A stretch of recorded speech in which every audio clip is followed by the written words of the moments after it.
Hola a todos, y hoy vamos a trabajar un ejercicio, vamos a resolver un ejercicio del libro Riley-Sturgers, el de Dinámica, la primera edición, el que está en castellano, y es el ejercicio 1628. Vamos a leer el enunciado. Dice: la barra esbelta representada en la figura esta que está acá gira en sentido antihorario alrededor de un pasador liso A, ese que está acá, liso quiere decir sin roce, en un plano vertical.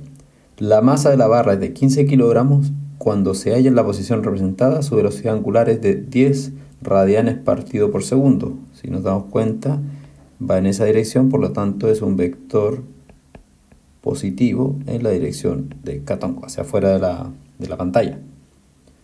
Determinar en ese instante la aceleración angular de la barra y el módulo, dirección y sentido de la fuerza que el pasador ejerce sobre ella. Entonces aquí en el pasador van a existir distintos tipos de fuerza, aparte del peso que está acá. Entonces, vamos a resolver el problema. Entonces, si tenemos aquí un esquema de las fuerzas que están participando en el problema, vamos a tener, como decía antes, el peso, las fuerzas de reacción del pasador sobre la barra. Aquí simplemente estoy descomponiéndolo en la parte vertical y horizontal. Vamos a tener una barra que tiene un cierto largo, pero ese largo está dividido en esta unidad que yo le voy a llamar L, que equivaldría a los 400 milímetros. Simplemente lo vamos a dejar algebraico. Y el ángulo 30 yo lo voy a expresar como θ en la mayor parte del problema. Entonces, como ya había dicho, las fuerzas que están presentes van a ser el peso, que va a ser menos mg en la dirección hacia abajo, y las fuerzas de reacción del pasador, que va a estar después descompuesto en un vector en su componente horizontal y en su componente vertical. Entonces, como siempre, con todos los problemas de cuerpo rígido, tenemos que escribir las ecuaciones de fuerza, y en este caso la suma de todas las fuerzas en el eje X o en el eje Y tongo van a ser simplemente la fuerza de reacción del pasador en esa dirección, y va a ser igual a la masa por la aceleración del centro de masa en esa dirección, en esa componente. Ahora, la suma de fuerzas en la dirección J tongo nos va a dar la fuerza del pasador, que va a ser positiva en el J tongo, como lo había puesto acá, apuntando hacia arriba, menos el peso, y eso igual a la masa por la aceleración en la dirección J tongo. Entonces, esas son nuestras ecuaciones de fuerza. Ahora tenemos que agregar también la ecuación de los momentos de fuerza. En este caso vamos a tomar el punto A como nuestro punto de interés para escribir los momentos de fuerza, y en este caso vamos a ver que tenemos que la suma de los momentos de fuerza en el punto A van a ser los momentos de fuerza o el torque producido por la fuerza de reacción más el torque producido por la fuerza de peso, y eso va a ser igual a la aceleración angular por el momento de inercia de la barra en el punto A. Entonces, para calcular los torques simplemente tengo que hacer R cruz F. En el caso del torque debido a la fuerza de reacción, se va a hacer igual a 0, ya que el brazo de este torque es idénticamente 0, ya que es con respecto al mismo punto donde lo estamos calculando. Entonces no ejerce torque.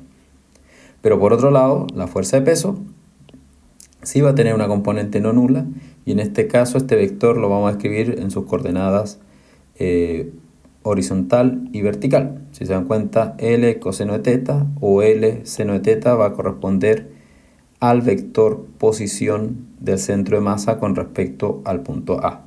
Y eso producto cruz el peso que está acá. Entonces volvamos un poquito arriba para mostrarles que ahora ese vector que está ahí es el que corresponde allá. Esto va a ser R de G con respecto a. Por eso aparece L, una componente que depende de seno y una componente que depende de coseno. Bueno, entonces si procedemos a hacer el producto cruz, nos vamos a dar cuenta que cuando hagamos el producto cruz de I tongo con J tongo nos va a dar K tongo, mientras que cuando hagamos el de J tongo cruz J tongo nos va a dar 0. Entonces simplemente el torque asociado a este término va a ser simplemente menos GL por la dirección, en la dirección hacia afuera de la pantalla. Entonces simplemente nos interesa la componente Z, que es justamente esta que está acá. Ahora, otro término que nos aparece en nuestra ecuación de momentos de fuerza es la aceleración angular y el momento de inercia.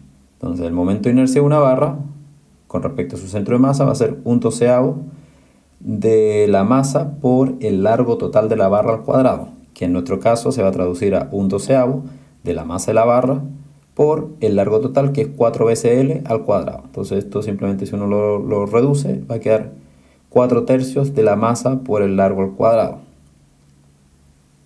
Ahora, para calcular el momento de inercia en el punto A, vamos a tener que trasladarlo utilizando el teorema de ejes paralelos, o bien llamado teorema de Steiner. En este caso, solamente para que se acuerden, el teorema de ejes paralelos nos dice que el momento de inercia en un punto va a ser igual al momento de inercia en el centro de masa más la masa por la distancia que exista entre el punto y el centro de masa.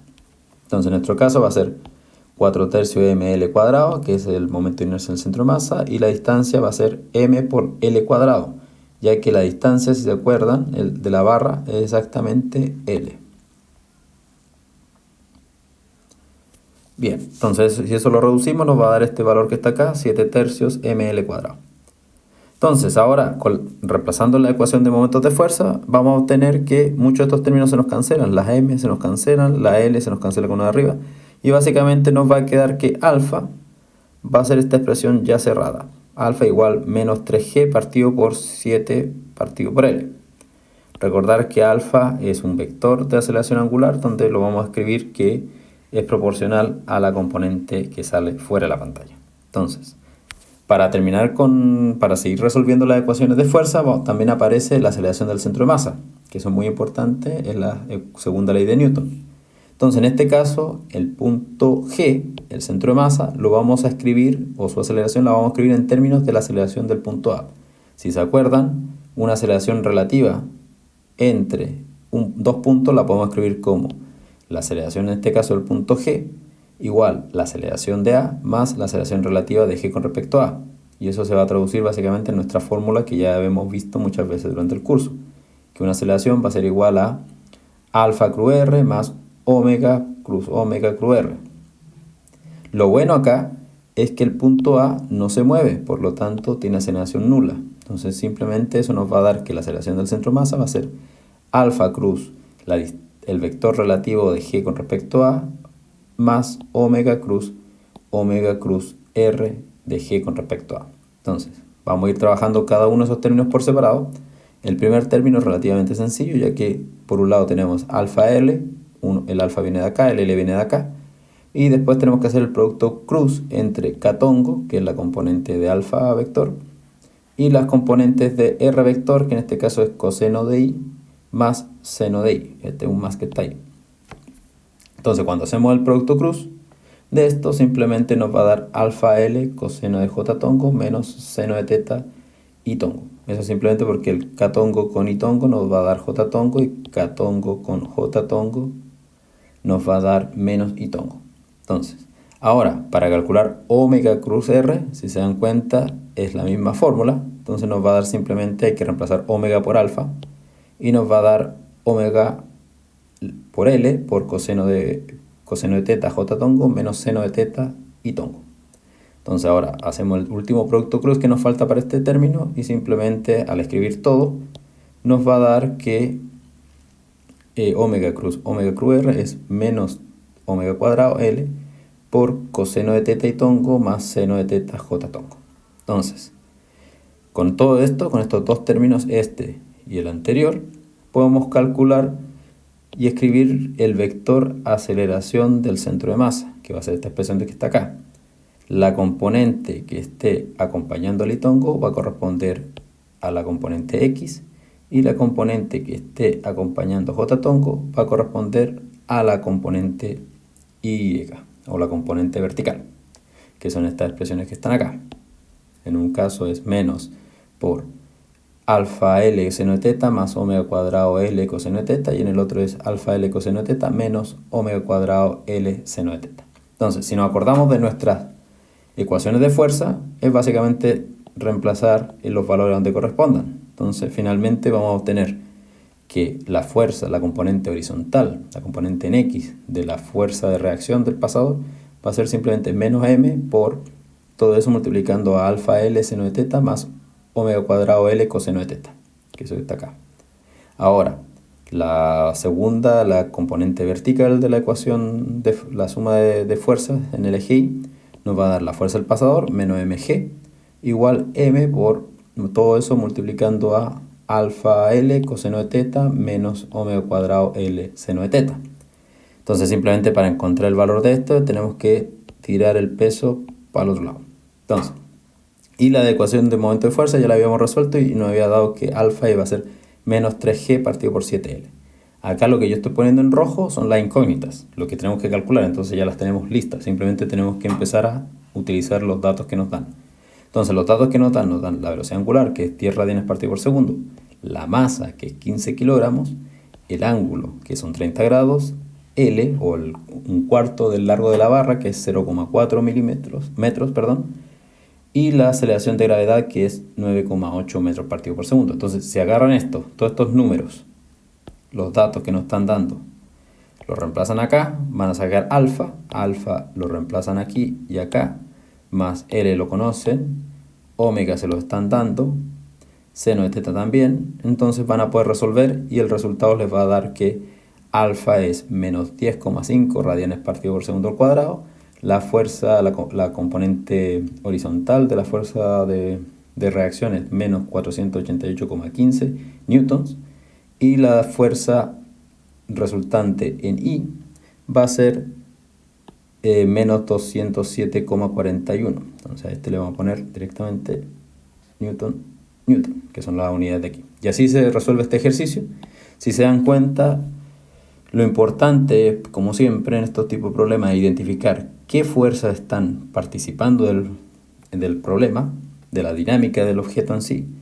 En este caso, el centro de masa, el peso, las fuerzas de reacción, ya que ese punto se mantiene quieto, que es un pivote. Y ver también las variables dinámicas, en este caso, como la velocidad angular y la aceleración angular. Y, por supuesto, caracterizar el objeto que se está moviendo a través del momento de inercia. Entonces, si se dan cuenta, este es un problema para entender la parte relacionada a las leyes de Newton aplicadas sobre sólidos rígidos, sobre cuerpos rígidos. Y eso por el momento. Vamos a seguir haciendo más ejercicios durante el curso. Los vamos a ir subiendo aquí a esta página de YouTube. Muchas gracias. Hasta la próxima.